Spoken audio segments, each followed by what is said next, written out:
पाठ राखीन या मालिकेच्या आज सुरुवातीलाच इकडे वैद्यबुवा आणि एक आजी दाखवल्या आहेत आणि आजीबाईंचं पोट दुखत असतं आणि त्या सारख्या वैद्यबुवांना म्हणत असतात की वैद्यबुवा माझं खूप पोट दुखतंय, खूप पोट दुखतंय, काहीतरी करा, काहीतरी करा असं मोठ्या मोठ्याने ओरडत असतात. आणि ती आजी दुसरी तिसरी कोणी नसून ह्या प्राजक्ता आणि भाग्याच्या कॉलेजमधला तो सगळ्यात सुंदर मुलगा असतो ना कौशिक, त्याची आजी असते. आणि त्याने मुद्दामूनच आजीला पोट दुखतंय म्हणून इकडे वैद्यबुवांच्या आता दवाखान्यात आणलेलं असतं, जेणेकरून त्याला प्राजक्ताला पाहता यावं यासाठी. पण तो कितीही ओरडत असला तरी इथे आता दवाखान्यात मात्र भाग्याची एंट्री होते आणि भाग्या म्हणते, अरे कौशिक तू आला. तेव्हा आता इकडे कौशिक म्हणतो, हो भाग्या कशी आहेस, आणि हो काय चिकाट मुली आहात तुम्ही, मला साधी पार्टीसुद्धा दिली नाही. तर इकडे लगेच आता भाग्या म्हणते, पार्टीच हवी ना, अरे मी देते तुला पार्टी. आणि इकडे आता हा कौशिक आजीला खुणवत असतो की प्राजक्ताला बोलव असं. पण इकडे आजी लगेच लाडक्या नाताचं लाड करायला तयारच असते. लगेच म्हणते की अरे वा भाग्या, छान मार्क्स मिळाले. आणि हो प्राजक्ता कुठं आहे, ती कॉलेजमध्ये पहिले आली म्हणे, तिला पण बोलव, मी तुमच्या दोघींसाठी छान प्रसाद आणला आहे. आणि इकडे वैद्यबुवांचं मात्र काम चालूच असतं. तर वैद्यबुवा बोलत असतात, भाग्या चूर्णाच्या पुड्या तयार आहे ना. भाग्या लगेच हो म्हणते. आणि इकडे आता प्राजक्ता येते आणि पाठोपाठ लगेच इकडे तृप्तीसुद्धा आलेली असते.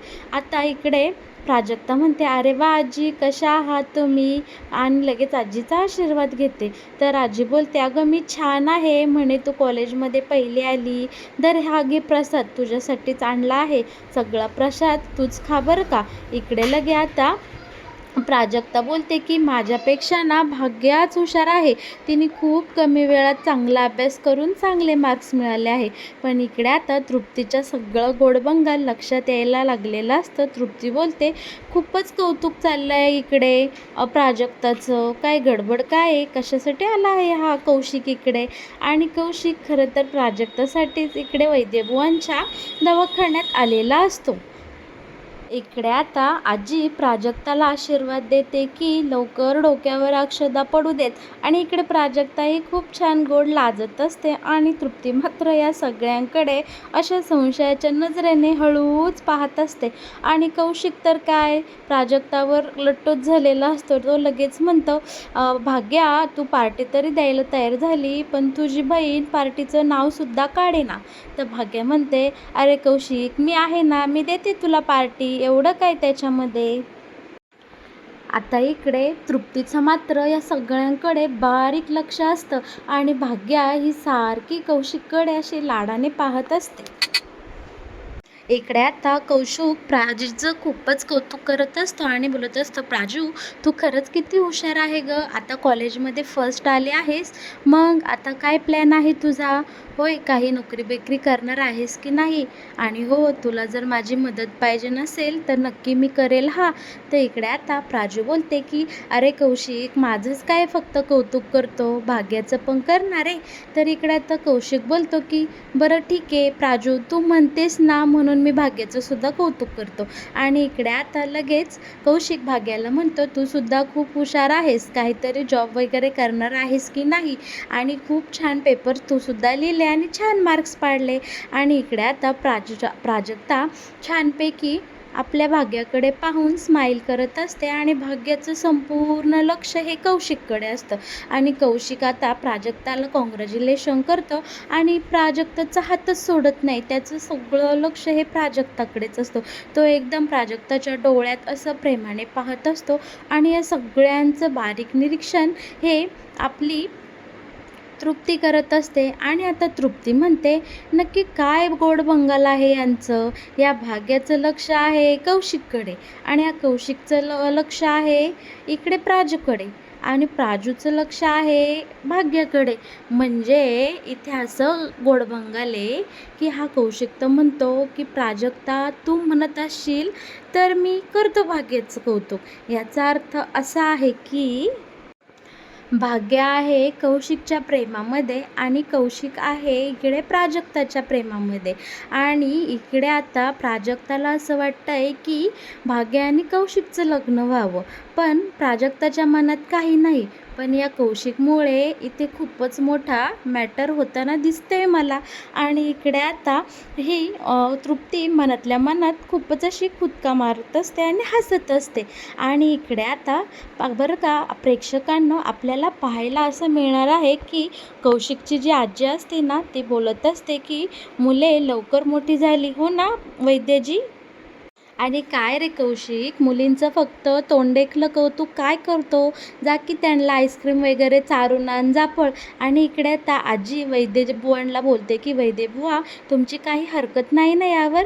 तर वैद्यबुवा म्हणतात, हो माझी काहीही हरकत नाही आहे, तुम्ही खुशाल त्यांना आईस्क्रीम खायला घेऊन जा बरं का तू कौशिक. आणि इकडे आता कौशिक खूपच खुश होतो. या दोघी बहिणींना घेऊन आईस्क्रीम खायला निघून जातो. इकडे आता आजी वैद्यबुवांना म्हणते की किती लवकर दिवस गेले हो ना वैद्यबुवा, मुलं लवकर मोठी झाली आणि आता मुलांच्या डोक्यावर अक्षदा पडण्याची वेळसुद्धा झाली आहे. इकडे आता आजी बोलते की मग वैद्यबुवा, माझ्या मनात एक गोष्ट आहे, ती मला तुम्हाला सांगायची आहे. आणि इकडे आजी आता कौशिकसाठी इकडे प्राजक्ताचा हात मागते आणि वैद्यबुवांकडे शब्द टाकते की मला तुमच्या घरची एक मुलगी माझी सून करून घ्यायची आहे.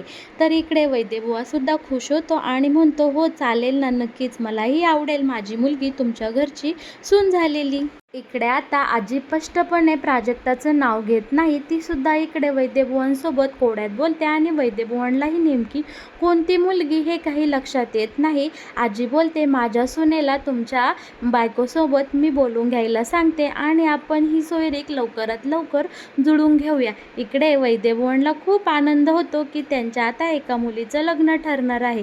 दुसरीकडे आता कौशिक आईस्क्रीम खायच्या बहाण्याने गाडीजवळ मुलींना घेऊन जातो आणि तो खास प्राजक्तासाठी गाडीचा दरवाजा उघडतो आणि म्हणतो, प्राजक्ता बस ना. तर इकडे प्राजक्ता भाग्याला बोलते, भाग्या बस, तू तिथे बसायचा मान तुझा आहे. आणि आता भाग्या पुढे बसल्यामुळे इकडे कौशिकला काहीच बोलता येत नाही आणि कौशिक गाडीचं दार लावून घेतो. आणि कौशिक बोलतो की प्राजू, तू का पुढे बसली नाही, मला वाटलं तूच बसशील.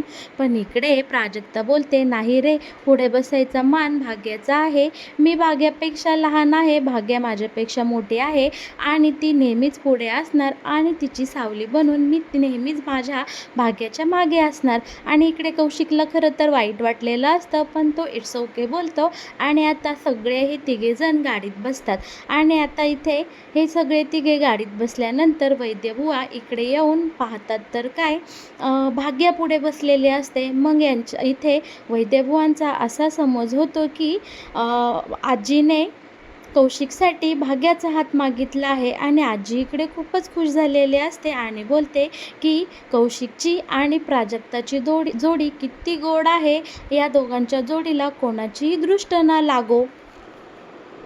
पण या सगळा गैरसमज हा तृप्तीच्या मात्र चांगलाच लक्षात आलेला असतो आणि ती या सगळ्यांकडे फिदे फिदे हसून म्हणते की या दोघांच्या जोडीला दृष्ट न लागो हे सगळं ठीक आहे, पण या कौशिकमुळे या दोघी बहिणींच्या जोडीला मात्र नक्कीच दृष्ट लागणार आहे. आणि इकडे आता तृप्तीला खूपच हसू येतं आणि तिच्या अशा काहीतरी कारस्थानी डोक्यामध्ये आता काहीतरी प्लॅन शिजू लागतो. इकडे आता दवाखान्यात मामी आजीसाठी चहा घेऊन येते आणि बोलते, आजी हा घ्या चहा.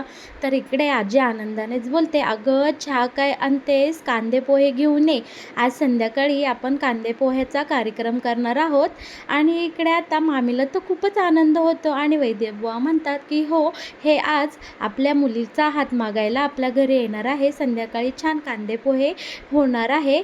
आणि इकडे आता मामीला खूप छान आनंद झालेला असतो आणि मामी तर काय आज खुशीच असते. इकडे लगी मामी तयारीला लागते आणि इकडे आता तृप्ती मनातल्या मनात बोलत असते, हो हो, लगेच लगेच करा कांदे पोह्याचा कार्यक्रम, खूप मजा येणार आहे आजच्या कांदे पोह्याच्या कार्यक्रमाला. कारण इथे जो काही गैरसमज झालेला आहे, जो काही गुंता झालेला आहे, तो सगळाच इकडे तृप्तीच्या चांगलाच लक्षात आलेला असतो आणि तृप्तीला आता या सगळ्याचा काहीतरी छान असा गोंधळ घालायचा असतो, मोठा असा बॉम्ब फोडायचा असतो. इकडे आता तृप्तीची प्लॅनिंगसुद्धा तशी चालू झालेली असते आणि इकडे मामी खूपच खुश होते. आणि आता सगळेजण घरात जातात आणि भाग्या आणि प्राजू आईस्क्रीम खाऊन आल्यानंतर इकडे आजी भाग्याची आजी म्हणते की भाग्या, आता छानपैकी कांदे पोह्याचा कार्यक्रम होणार आहे संध्याकाळी बरं का. तेव्हा भाग्या बोलते, कांदे पोहे आणि कोण येणार आहे? तर इकडे तृप्ती बोलते की संध्याकाळी कौशिक येणार आहे आपल्या इथे कांदे पोह्याचा कार्यक्रम करायला आणि भाग्यासाठी कौशिकचा स्थळ आलं आहे. इकडे भाग्याला काय आनंद होतो आणि प्राजूला तर त्याहीपेक्षा जास्त आनंद. प्राजू म्हणते, मग भाग्या कसं वाटतंय? कॉलेजच्या फर्स्ट इयरपासून तू कौशिकच्या प्रेमात आहे हे त्याला कळणार नाही का? आणि मी तुझ्यासाठी खूप खुश आहे. आणि इकडे दोघीही बहिणी छान एकमेकींना मिठी मारतात आणि त्या दोघींनाही खूपच आनंद झालेला असतो. इकडे लगेच सगळेजण जमा होतात आणि आता प्राजक्ता इंटरव्ह्यूसाठी चाललेले असते. प्राजक्ता सगळ्यांचा आशीर्वाद घेते आणि इकडे मामाचा आशीर्वाद घेते. मामा बोलतो विजयी भव आणि मामा देखत मामीच्या पाया पडते, आजीच्या पाया पडते. या दोघेही मामासोबत प्राजक्तासोबत एकदमच छान असं गोड वागत असतात. दोघेही प्राजक्ताला छान असा आशीर्वाद देतात आणि भाग्य बोलते की आई जा लवकर दही साखर घेऊन ये, प्राजक्ता पहिल्यांदाच इंटरव्ह्यूला चालली आहे. आणि इकडे वहिनी म्हणजे तृप्ती लगेच म्हणते, हो खूप खूप अभिनंदन हा प्राजक्ता तुझेही. आणि संध्याकाळी लवकर घरी ये बरं का, कारण संध्याकाळच्या कार्यक्रमाला तू असलेली कधी पण छानच, कारण तुझ्या लाडक्या भाग्याला पाहायला कौशिक येणार आहे. संध्याकाळी आपल्या घरात कांदे पोह्याचा कार्यक्रम आहे. आणि इकडे लगेच प्राजक्ता हो बोलते आणि प्राजक्ताचा भाऊ सुद्धा इकडे आता प्राजक्ताला ऑल द बेस्ट करतो आणि म्हणतो की छान इंटरव्ह्यू दे आणि लवकर घरी ये. इकडे लगेच भाग्या प्राजक्ताच्या हातावर दही साखर देते आणि बोलते की प्राजक्ता आजचा इंटरव्ह्यू छान होऊ दे आणि मस्तपैकी तुला नोकरी मिळू दे. इकडे आता प्राजक्ता दही साखर खाते आणि लगेच छान अशी भाग्याला मिठी मारते. भाग्य बोलते, अगं मी तुझ्या कायमच सोबत आहे, कारण तू माझी पाठराखीण आहे ना. माझ्यावर कोणतं संकट आल्यावर तू कशी पहिली पुढं असते, तशी मी सुद्धा तुझ्या सोबत कायमच राहणार आहे. इकडे आता सगळेजण छानपैकी प्राजक्ता आणि इकडे भाग्याकडे बघतात. पण भाग्याच्या आईला मात्र हे आवडत नसतं की भाग्याचं प्राजक्ताच्या सोबत इतका मनमिलाव असलेलं. तिला खूप असा राग आलेला असतो, पण ती काही मामांदेखत तिचा राग व्यक्त करत नाही. आणि इकडे दादासुद्धा या दोघींकडे छान प्रेमाने पाहत असतो. आणि इकडे प्राजू लगेच भाग्याला छान मिठी मारते आणि इंटरव्ह्यूसाठी जाण्यासाठी निघते. इकडे आता मामा बोलतो की या दोघींच्या नात्याला कोणाचीही नजर न लागो आणि सगळे छान स्माईल देतात आणि मामा दोघींनाही भरभरून आशीर्वाद देतो. इकडे आता प्राजू इंटरव्ह्यूसाठी निघणार, तोच भाग्या प्राजूला बोलते की जा जा लवकर जा, तिकडे आलोक सूर्यवंशी तुझी वाट पाहत असते. आणि इकडे प्राजू ही लाजत मुरट आता इकडे सूर्यवंशींच्या घरापाशी येऊन थांबलेले असते. गेटावरती वॉचमॅन काकासोबत इंटरव्ह्यूसाठी आले आहे अशी चौकशी करते आणि आता ती सूर्यवंशी यांच्या बंगल्यामध्ये एंट्री करते. इकडे आतमध्ये घरामध्ये आलोक असा ड्रॉइंग काढत असतो आणि तो त्याच्या कामामध्ये व्यस्त असतो. इकडे आता सूर्यवंशी मॅडम म्हणजे सुलोचना आणि डॉक्टर एकमेकांसोबत गप्पा मारत असतात. सुलोचना डॉक्टरांना सांगत असते की डॉक्टर नक्की काय होत आहे आलोकला. आलोक दिवसेंदिवस हा खूपच ॲग्रेसिव्ह होत चाललेला आहे, मला तर काही त्याचं लक्षात येत नाही. आणि आता इकडे लक्ष्मीच्या पावलांनी इकडे आता प्राजक्ताची सूर्यवंशींच्या घरामध्ये छान अशी एंट्री झालेली असते आणि ती सूर्यवंशींचा हा संपूर्ण वैभव तिच्या डोळ्याने पाहत असते. आणि ती चुकून डायरेक्टच आलोकच्या रूमकडे जाते आणि हळूच आलोकच्या रूममध्ये डोकावून पाहत असते की नक्की ही कोणाची रूम आहे. आणि आलोक बॉलसोबत खेळत असतो आणि आलोकही इकडे प्राजक्ताला हळूच आरशामध्ये पाहतो आणि गडबडून जातो. इकडे डॉक्टर सुलोचनाला सांगत असतात की त्याच्यासमोर जे काही घडून गेलं आहे त्यामुळे तो आता खूपच ॲग्रेसिव्ह झालेला आहे, त्याला कसं कोणासोबत काय वागावं हे अजिबातच कळत नाही. इकडे सुलोचना म्हणत असते की तुम्ही जे काही गोळ्या औषधे हेवी डोस देत आहात ना, त्या हेवी डोसमुळे इकडे आलोक दिवसेंदिवस खूपच असा हेल्दी होत चाललेला आहे, त्याचं वजनही वाढत चाललेलं आहे आणि तो आता कधी कोणासोबत नक्की कसा वागेल याचाही काही ठाव ठिकाणा लागत नाही. डॉक्टर मला या सगळ्याची आता खूपच चिंता वाटत आहे, तुम्ही यावर काहीतरी मार्ग सांगा. तेव्हा आता इकडे डॉक्टर बोलत असतात की आलोक आता दिवसेंदिवस बिघडत चालला आहे, पण या सगळ्यावर एकच उपाय आहे. तुम्ही त्याच्यासाठी एक मदतनीस शोधा, जी अशी व्यक्ती शोधा की आलोक त्या व्यक्तीचं सगळं काही ऐकेल आणि त्या व्यक्तीच्या म्हणण्याप्रमाणे वागेल, बोलेल, सगळं काही करेल.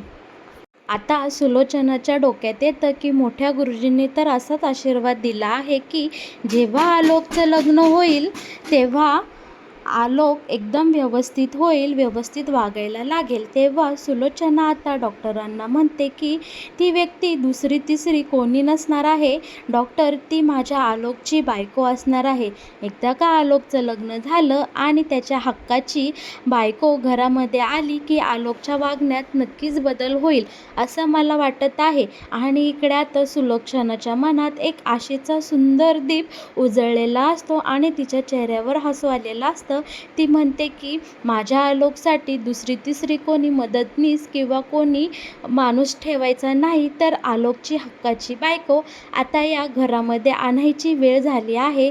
मी माझ्या आलोकसाठी एक सुंदर मुलगी पाहणार, जी माझ्या आलोकला या सगळ्या परिस्थितीतून बाहेर काढेन. आणि डॉक्टरही सुलोचनाच्या बोलण्याला आता छान असा दुजारा देतात. आता लपत-छपत प्राजक्ता त्या सूर्यवंशींच्या घरातून बाहेर पडते आणि तिला कळलेलं असतं की चुकूनच ती बंगल्यात गेली आहे. इंटरव्ह्यू तर आता बाहेर आहे आणि ती इंटरव्ह्यूसाठी इथे आता प्रीतीजवळ जाते आणि प्रीतीला बोलते की मॅडम, मी तुमच्याकडे इंटरव्ह्यूसाठी आलेले आहे. तेव्हा प्रीती बोलते की ही वेळ झाली का तू इथे नोकरी मागायला येण्याची? किती वाजले आहे? आता खूप उशीर झालेला आहे, तू आता रिजेक्ट आहेस. तर इकडे आता प्राजक्ता बोलते की नाही मॅडम, मी खरंच लवकर आले होते, पण मी चुकून तुमच्या सूर्यवंशी यांच्या बंगल्यात गेले. मला माहीत नव्हतं की इंटरव्ह्यू इथे चालू आहे. पण आता इकडे प्रीतीला खूपच टेन्शन आलेलं असतं, कारण प्रीतीला आठवत असतं की मोठ्या आईंनी सांगितलं होते की बाहेरचं कोणीही घरात येता कामा नये. प्रीती लगेच म्हणते, कोणाला विचारून तू आतमध्ये घरामध्ये गेली? एकतर उशिरा आली, ही वेळ आहे का नोकरी मागा यायची? आणि इतक्या उशिरा येणाऱ्या मुलीला मी अजिबातच नोकरी देणार नाही. तू रिजेक्ट आहेस, तुला इथे अजिबात नोकरी मिळणार नाही. आणि इकडे प्रीती प्राजक्तावर खूपच ओरडते आणि प्राजक्ताला मात्र आता खूप वाईट वाटलेलं असतं. ती बिचारी प्रीतीसमोर काहीही बोलत नाही आणि गपचूप आपली फाईल घेते आणि घरी जायला निघते.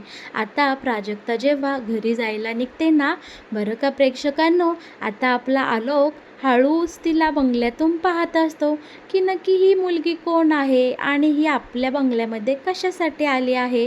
आता इकडे आलोक हळूच खिडकीतून बाहेर पाहत असतो आणि प्राजक्ता मात्र निराश होऊन आता घराकडे निघालेली असते. आता गुरुजींचा सुलोचनाला फोन आलेला असतो आणि गुरुजी सांगत असतात की सुलोचना मॅडम, एक गुड न्यूज आहे. ह्या प्राजक्ता प्रधानची आणि आलोक सूर्यवंशी या दोघांची पत्रिका एकदम छान जुळलेली आहे. दोघांचे बरेच गुण जुळलेले आहे. आणि इकडे ही गोड आनंदाची बातमी ऐकून आता सुलोचनाला खूपच आनंद झालेला असतो. आता सुलोचना बोलते की लवकरात लवकर या प्राजक्ता प्रधानच्या घरी तुम्ही बोलवून घ्या आणि उरलेलं काय असेल ते आपण पाहू. आणि इकडे आता खरंच खूप आनंद झालेला असतो आणि सुलोचना म्हणते, आता माझा आलोक नक्कीच या सगळ्यातून बाहेर पडेल आणि माझ्या आलोकच्या नवीन संसाराला, आता नवीन आयुष्याला नक्कीच सुरुवात होईल. आणि आता ही सुलोचना देवाचे खूप खूप आभार मानत असते की त्यांच्यामुळेच ही एवढी गोड आनंदाची बातमी मिळालेली आहे. आणि इकडे आलोक मात्र प्राजक्ता जाताना हळूच खिडकीतून पाहत असतो की नक्की ही मुलगी कोण आहे आणि माझ्या घरामध्ये कशासाठी आलेली आहे. या सगळ्या प्रश्नांमुळे आलोक आता प्राजक्ताला पाठीमागून फक्त पाहतच असतो. तर मग प्रेक्षकांनो, पाठराखींचा आजचा भाग तुम्हाला कसा वाटला हे नक्कीच मला आपल्या कमेंट बॉक्सद्वारे कळवा. आणि हो, रोज येणारे नवनवीन भाग पाहण्यासाठी आपल्या या चॅनलला नक्कीच सबस्क्राईब करा, कारण सगळ्यात आधी अपडेट हे आपल्या चॅनलवर तुम्हाला मिळून जातील.